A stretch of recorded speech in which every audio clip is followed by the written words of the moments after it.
मला लागली भूक भाऊ. मी खायला लागले मटण. हैदराबादी मटण केले आज. हैदराबादी मटण. याला म्हणतात हैदराबादी मटण. काय नादच करायचं नाही काय. एकदम झणझणीत चमचम.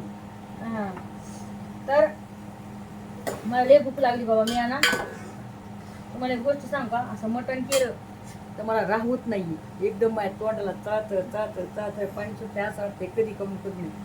तर मी आता हे हैदराबादी मटण केलं. हे याच्यामध्ये दही टाकलंय आणि घरचा थोडा मसाला टाकलाय. तर मला नक्कीच सांगा तुम्ही असं करताय का कधी कधी मटण?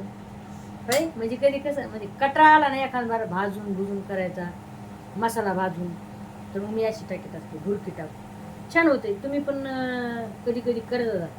थोडंफार आपलं लसूण थोडी भुरकी टाकून नाही छान होते. आहे की नाही? लसूण अद्रक कोथिंबीर टमाटर टाकायचं. हा लय भारी होते. काय सांगू तुम्हाला. छान पाहिजे.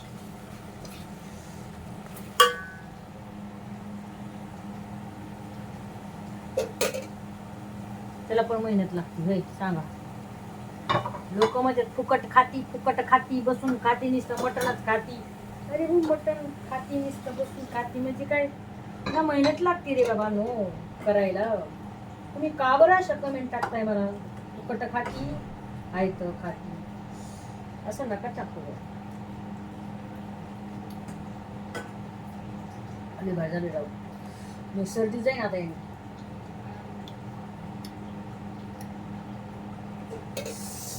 गावरान कोथरीचा ठसका आणि टमाटे आणि अद्रक लसूण लय भारी एक नंबरला आहे. मी रस्सा थोडाच केला. एवढंच केलं. मला जास्त नाही आवडत भळभळ. या मग खायला.